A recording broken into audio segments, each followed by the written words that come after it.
எல்லாரும் மழை சீசனுக்கு அப்புறம் கார்டனிங் வீடியோ காமிச்சிருந்தாங்க. அவ்வளோ அழகாக இருந்தது. ஆனால் என்னோடய கார்டனை பார்த்தா களை தான் நிறைய பிடிச்சிருந்தது.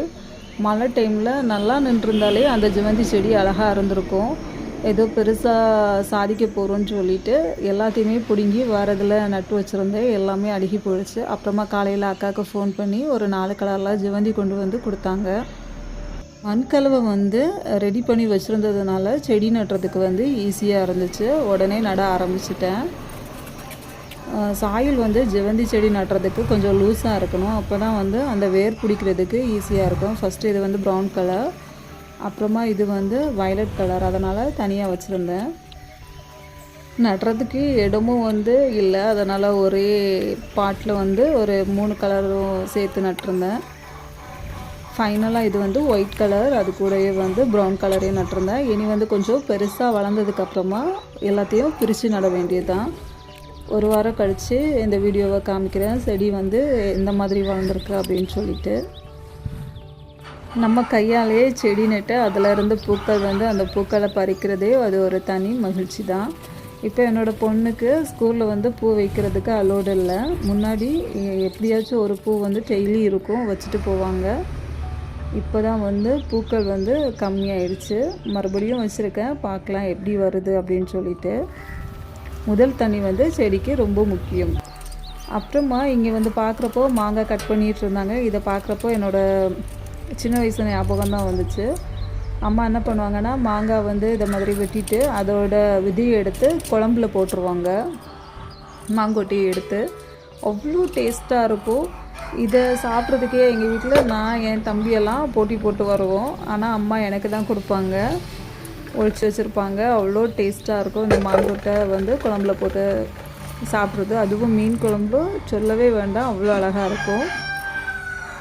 அப்புறம் எங்கள் பக்கத்து வீட்டில் என்ன பண்ணுவாங்கன்னா, இதை மாதிரி நீளமாக மாங்காவை கட் பண்ணி, இந்த மாதிரி கிளாஸில் கட் பண்ண மாட்டாங்க, நீளமாக கட் பண்ணி உப்பு, அதுக்கப்புறம் வத்தல், வத்தல், பச்சை மிளகா இருக்குல்ல, அதை கீறி போட்டு ஊற வச்சுருப்பாங்க. இப்போ சொல்கிறப்பவே டேஸ்ட்டு அப்படியே சாப்பிட்ணும் போல் இருக்குது.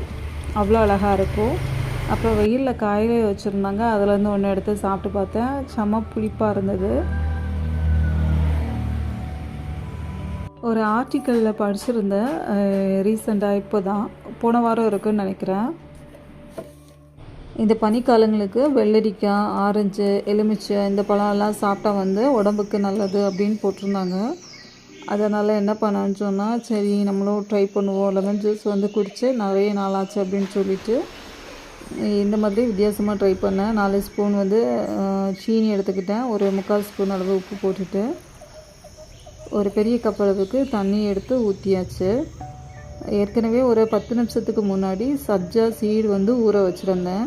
அதுவுமே நல்லா ஊறி இருந்தது.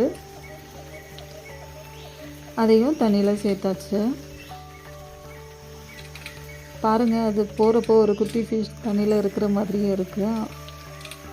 இந்த சப்ஜா சீடும் உடம்புக்கு ரொம்ப நல்லது, உடம்புக்கு குளிர்ச்சியை தரக்கூடியது. பார்த்திங்கன்னா இப்போ பயங்கர வேலாக இருந்துச்சு. குடிச்சு பார்த்தேன், செம்ம டேஸ்ட்டாக இருந்தது. இது கூடவே என்ன பண்ணணும்னு சொன்னால், கொஞ்சமாக கொத்தமல்லி, அதுக்கப்புறம் புதினா இலை ரெண்டையுமே சேர்த்து கட் பண்ணி எடுத்துக்கிட்டேன். எங்கள் வீட்டில் முன்னாடி லவ் பேர்ட்ஸ் வளர்க்குறப்போ பச்சை மிளகாய் வாங்கி போடுவாங்க. அப்போ கேட்டிருந்தேன், இந்த பச்சை மிளகாய் எதுக்கு லவ் பேர்ட்ஸுக்கு போடுறீங்கன்னா, அதுலேயுமே நிறைய விட்டமின்ஸ் இருக்குதுன்னு சொன்னாங்க. அப்புறம் பச்சை மிளகாயை அதையுமே கட் பண்ணி போட்டுக்கிட்டு லெமனை கட் பண்ணி புழிஞ்சு அந்த ஜூஸை எடுத்தாச்சு. இன்னுமே டேஸ்ட்டு வேணும்னா இஞ்சியெல்லாம் தட்டுற கல்லில் வச்சு இந்த புதினா, அதுக்கப்புறம் கொத்தமல்லி, மிளகாய் இதெல்லாம் அப்படி லைட்டாக தட்டி போட்டால் இன்னுமே டேஸ்ட்டு நல்லாயிருக்கும்.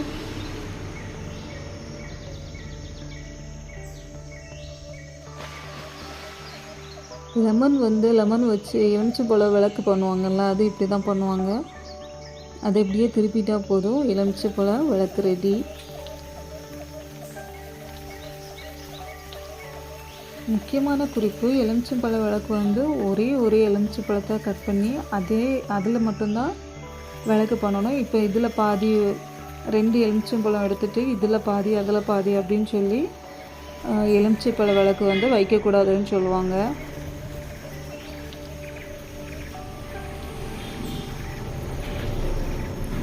வெயிலுக்கு ஏற்ற இதமான லெமன் ஜூஸ் ரெடி.